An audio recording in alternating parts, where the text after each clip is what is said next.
اور یہ پریس کانفرنسیں کریں سیاست سے دوری اختیار کرنے کی، پھر آ کے اگر کسی اور کی جولی میں بیٹھ جائیں. کیس مجھے دھمکیاں دے رہے ہو آپ؟ سر میں دھمکی نہیں دے رہا. جماعت اور پارٹی کی توہین دوبارہ کی نا، پیپلز میں پارٹی آپ سے کے پہلے پروگرام سے معاملے اٹھ میں جاؤں گا. 40-50 سالہ آنٹی صاحبہ ہیں وہ ان پر اور مقدمات کروانا چاہتی ہیں. السلام علیکم ناظرین، میں ہوں علی چودھری اور میرے ساتھ موجود ہیں AK آزاد صاحب، جن سے ہم بات کریں گے ملک کی سیاسی، سماجی، معاشی حوالے سے. کسی نے 22 سال میں پارٹی بنائی تو کسی نے 22 ہفتے 22 دن یا 22 منٹوں میں پارٹی بنا لی.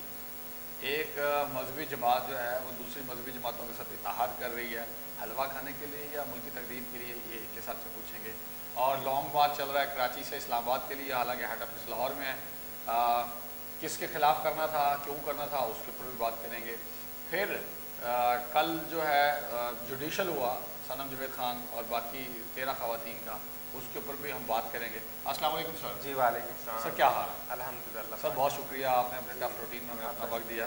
اچھا سر، ایک طرف 22 سال لگتے ہیں ایک شخص کو سیاسی جماعت بنانے میں، اور دوسری طرف ایک شخص 22 ہفتے کہہ لیں، 22 دن کہہ لیں یا 22 منٹ کہہ لیں، وہ پارٹی تیار کر کے لوگوں کے سامنے لے آتے ہیں. کیا کہیں؟ میں پنجابی بندہ ہوں، سیدھا سادہ.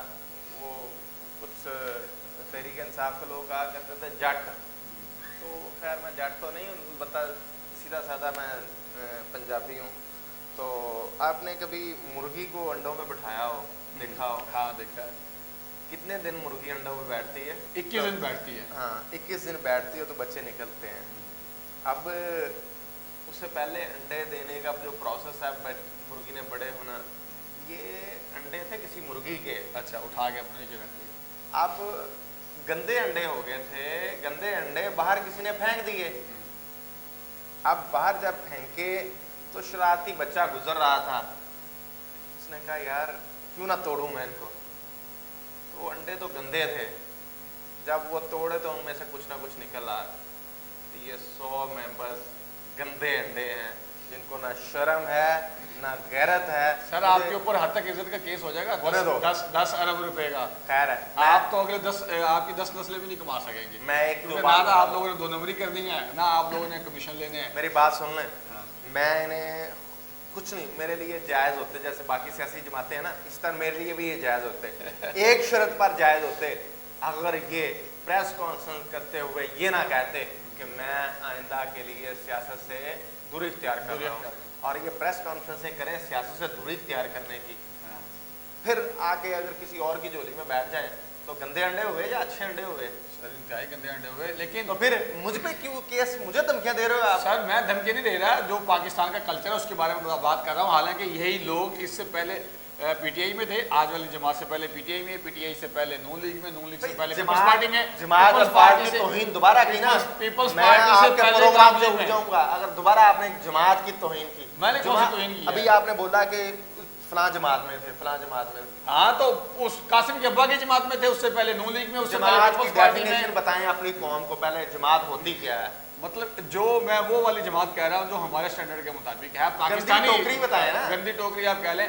انٹرنیشنل لیول پہ یا جو اوریجنل ڈیفینیشن ہے جماعت کی، وہ یہ ہے کہ ایک اس کا منشور ہو، ٹھیک ہے، اس منشور کے اوپر نوجوان سلیکٹ کیے جائیں ایک کسی خاص نظریے کے مطابق، پھر ان کی اس نظریے، منشور یا کانسٹیٹیوشن کے اوپر تربیت ہو، اور جب وہ پوری جماعت ایک تربیت حاصل کر لے پورے کانسٹیٹیوشن کے مطابق کہ سماجی قانون کیا ہوگا، معاشی قانون کیا ہوگا، عدلیہ کا نظام کیا ہوگا وغیرہ وغیرہ، وہ پورا وہ کر لیں. اس کے بعد جو ہے وہ اپنا منشور پیش کریں جس طرح کے ہمارے حضور صلی اللہ علیہ وسلم نے پیش کیا. اب مجھے یہ بتائیں کہ آپ نے ورڈ جماعت بولا تھا، اب جماعت پہ کسی بھی طرح سے کوئی بھی یہ سیاسی ٹولے کہہ لیں، سر جی سیاسی ٹولے کہہ لیں، اور یہ عرف عام میں غلط عام لفظ استعمال ہوتا ہے، تو اس لیے میرے بھی ربانی میں میرے منہ سے نکل گیا سیاسی ٹولہ کہہ لیں. ٹھیک ہے جی. اچھا کوئی بھی سیاسی ٹولہ.